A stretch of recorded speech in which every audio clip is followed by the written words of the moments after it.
अस्सलाम वालेकुम नाजरीन, खबर और हक़ाइक़ के साथ मैं हूं उमर खत्ताब। सुप्रीम कोर्ट ने बहरिया टाउन कराची की 460 अरब रुपए की पेशकश कबूल कर ली है। सुप्रीम कोर्ट ऑफ पाकिस्तान ने बहरिया टाउन अमल दरामद केस में कराची के मंसूबे के लिए 460 अरब रुपए की पेशकश कबूल करते हुए नैब को रेफरेंस दायर करने से रोक दिया है।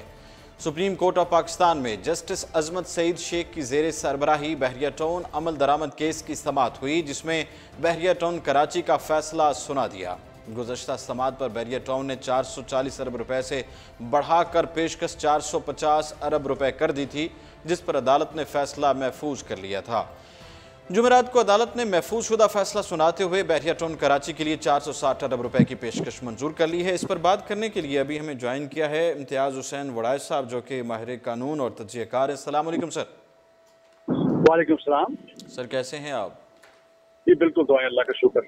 सर, सुप्रीम कोर्ट ने पेशकश कबूल कर ली है बहरिया टाउन कराची की 460 अरब रुपए की। आप इसको किस तरह देख रहे हैं और किन शराइत पर ये पेशकश कबूल की है?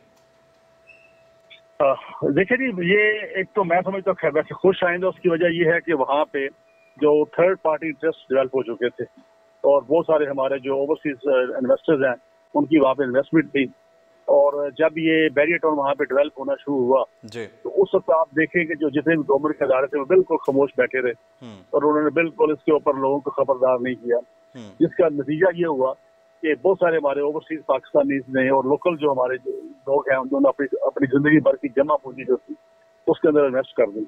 तो जब थर्ड पार्टी इंटरेस्ट डेवलप हो जाए तो फिर ज़ाहिर कोर्ट्स को उसको भी देखना होता है, उनको प्रोटेक्ट करना होता है। और ये जो इनकी तरफ से डील हुई है या ऑफर हुई है जो सुप्रीम कोर्ट ने एक्सेप्ट कर ली है, इसको मैं खुशाइन कहता हूँ कि एटलीस्ट देखे ना कि इतना पैसा जो था वो गवर्नमेंट का दाएं बाएं हो चुका था ना एक तरह से। जी। तो वो अब वो जो है गवर्नमेंट के खजाने में आ जाएगा।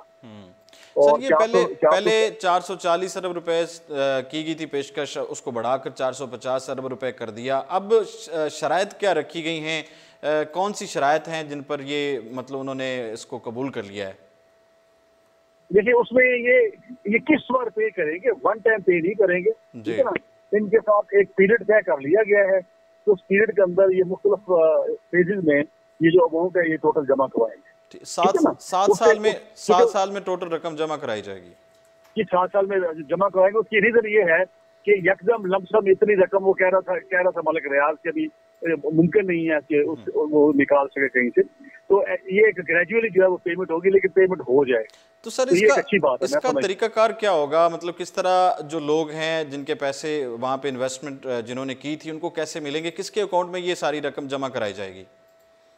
नहीं, देखिए, ये जो अकाउंट है ये तो गवर्नमेंट के अकाउंट है, मुख्तलिफ डिपार्टमेंट से वहाँ पर केडीए है, ये सारी डिपार्टमेंट जिनकी जमीनों पे इन्होंने आप कह लें कि या तो बहुत कम कीमत पे उनको खरीदा गया, ठीक है ना, या फिर वो सेल नहीं थी लेकिन रूल के तहत उसको बेचा नहीं जा सकता, लेकिन इन्होंने खरीद लिया मिल मिला के।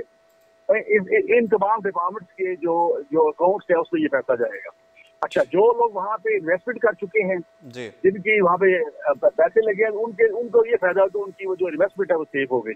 अब वो वहाँ पे उनके जो प्लाट हैं जो कुछ डेवलप हो चुके थे, कुछ डेवलपमेंट रुक गई थी, कुछ मकान बन रहे थे, फ्लैट्स बन रहे थे, वो अब दोबारा बनने शुरू हो जाएंगे। इस तरीके से उनकी जो इन्वेस्टमेंट है वो बच गई।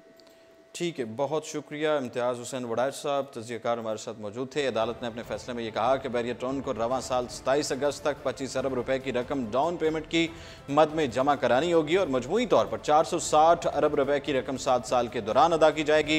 इब्तदाई 4 साल तक 2.25 अरब रुपए माहाना के हिसाब से रकम अदा की जाएगी, जबकि बकिया रकम 4% मार्कअप के साथ बकिया 3 साल के दौरान अदा करनी होगी।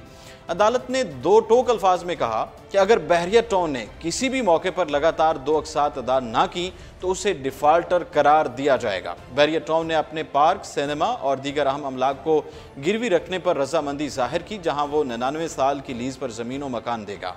अदालत ने अपने फैसले में वाजे किया कि रकम की अदायगी से मुतालिक बहरिया टाउन की डायरेक्टर बयान हल्फी अदालत में जमा कराएंगे और अगर बहरिया टाउन अकसाद की अदायगी में ताखीर करेगा तो 4% सूद अदा करेगा। समाअत के दौरान हुकूमत सिंध ने अदालत से कहा कि रकम उनके पास जमा कराई जाए, जिस पर अदालत ने कहा कि आपने तो कहा था कि आपका कोई नुकसान नहीं हुआ, तो फिर रकम आपके पास क्यों जमा कराई जाए। सुप्रीम कोर्ट ने कहा कि रकम अदालत में जमा होगी और फिर इसको कानून के मुताबिक जिसको देनी है हम देंगे। सुप्रीम कोर्ट ने अपने फैसले में नैब को बहरिया टाउन कराची से मुतालिक रेफरेंस दायर करने से भी रोक दिया है। मौजूदा सूरत हाल के मुताबिक जिला मलीर में बहरिया टाउन की मलकियत में 16,896 एकड़ जमीन है, जबकि 7,675 एकड़ जमीन मलीर डेवलपमेंट अथॉरिटी को वापस की जा चुकी है। 4 मई की अगर बात करें 2018 को सुप्रीम कोर्ट ने बहरिया टाउन कराची को सरकारी जमीन की अलॉटमेंट और तबादले को गैर कानूनी करार देते हुए बहरिया टाउन कराची को रिहायशी, कमर्शियल प्लॉट्स और इमारतों की फरोख्त से रोक दिया था। जस्टिस एजाज अफजल की सरबराही में 3 रुकनी बेंच ने 2-1 की अक्सरियत से बहरिया टाउन अराजी से मुतालिक केसेस पर फैसला सुनाते हुए इस मामले को कौमी एहतसाब ब्यूरो नैब को भेजने और 3 माह में तहकीकात मुकम्मल करके जिम्मेदारान के खिलाफ रेफरेंसेस दायर करने का हुक्म सुनाया था। अदालती फैसले में यह कहा गया था कि बहरिया टाउन कराची को अराजी का तबादला के खिलाफ एक कानून था, लिहाजा हुकूमत की अराजी हुकूमत को वापस की जाए, जबकि बहरिया टाउन की अराजी बहरिया टाउन को वापस दी जाए। अदालत की जानिब से मलेर डेवलपमेंट अथॉरिटी की जमीन की गैर कानूनी अलॉटमेंट की तहकीकात का भी हुक्म दिया गया था, जबकि साबिक चीफ जस्टिस मियां साकिब निसार से दरख्वास्त की गई थी कि वो इस फैसले पर अमल दरामद के लिए खुसूसी बेंच तश्कील दें। दूसरी जानिब अदालत ने अपने एक और फैसले में इस्लामाबाद के करीब तख्तपड़ी में जंगलात की ज़मीन की असर नो हदबंदी का हुक्म दिया और कहा कि तख्तपड़ी का इलाका 2210 एकड़ अराजी पर मुश्तमिल है, लिहाजा फॉरेस्ट, रेवेन्यू और सर्वे ऑफ पाकिस्तान दोबारा इसकी निशानदेही करे। अदालत ने अपने फैसले में बहरिया टाउन को जंगलात की ज़मीन पर कब्जे का जिम्मेदार करार दिया और मरी में जंगलात और शामलात की ज़मीन पर तामीरात गैर कानूनी करार देते हुए मरी में हाउसिंग सोसाइटीज़ में मजीद तामीरात को फौरी तौर पर रोकने का हुक्म सुनाया था। उसके बाद अदालत उज़्मा की जानिब से बहरिया टाउन कराची केस में दिए गए फैसले पर अमल दरामद के लिए एक खसूसी बेंच तश्कील दिया गया था। इस केस में बहरिया टाउन की जानिब से इब्तदाई तौर पर अपनी ज़मीन को कानूनी दायरे में लाने के लिए पहले 250 अरब रुपए की पेशकश की गई थी, जिसे सुप्रीम कोर्ट ने मुस्तरद कर दिया था, जिसके बाद 16,000 एकड़ ज़मीन के एवज 358 अरब रुपए देने की पेशकश की गई थी। ताहम इसे भी अदालत ने मुस्तरद कर दिया था। उसके बाद 400 अरब रुपए की पेशकश, लेकिन अदालत ने इस पेशकश को भी मुस्तरद कर दिया था। याद रहे कि बहरिया टाउन ने मुल्क में अपने 3 मनसूबों के लिए मजमूई तौर पर 485 अरब रुपए की पेशकश की थी, जिसमें से 440 अरब रुपए खसूसी तौर पर कराची मनसूबे के लिए वक्फ किए गए थे। अब बात करेंगे इमरान खान और बिलावल भुट्टो के हवाले से। चेयरमैन पाकिस्तान पीपल्स पार्टी बिलावल भुट्टो जरदारी ने कठपुतली तमाशे के आलमी दिन पर वज़ीर आज़म इमरान खान को तंज़िया मुबारकबाद पेश कर दी है और उन्होंने समाजी राब्ते की वेबसाइट ट्विटर पर एक पैगाम जारी करते हुए कहा है कि चेयरमैन पीपल्स पार्टी ने अपने ट्वीट में कैलेंडर के स्क्रीनशॉट को शेयर किया और कहा कि आज कठपुतली तमाशे का आलमी दिन है। अपनी बात को जारी रखते हुए उन्होंने वज़ीर आज़म इमरान खान और पाकिस्तान तहरीक इंसाफ को मुबारकबाद दी। इसके अलावा बिलावल भुट्टो जरदारी ने PTI हुकूमत को तनकीद का निशाना भी बनाया।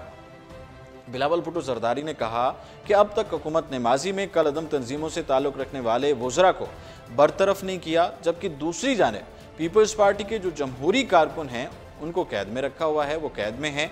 ख्याल रहे कि 20 मार्च को बिलावल भुट्टो जरदारी और साबिक सदर Asif Ali Zardari park land state corruption case के सिलसिले में इस्लामाबाद नैब के दफ्तर में पेश हुए थे। उस दौरान पार्टी कारकुनान की बड़ी तादाद नैब दफ्तर के बाहर जमा हो गई थी, जबकि मीडिया रिपोर्ट्स के मुताबिक पुलिस और जालों के दरमियान तसादुम हुआ था, जिसके बाद पीपल्स पार्टी के मुतअद्दिद कारकुनों को गिरफ्तार कर लिया गया था। और इसके बाद बिलावल भुट्टो जरदारी ने कहा था कि पीपल्स पार्टी की गिरफ्तार कारकुनों को फिलफौर रिहा किया जाए, वरना पार्टी को इक़दामात उठाने पड़ेंगे।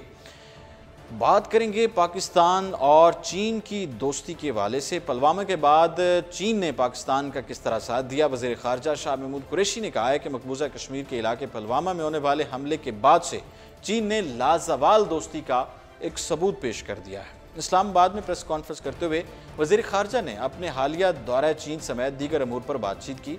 वज़ीर ख़ारजा का कहना था कि उन्होंने दौरा चीन के दौरान चीनी हुकाम से पाक चीन इक़्तिसादी राहदारी के साथ अफ़गानिस्तान से मुतालिक अमूर पर भी तबादला ख्याल किया।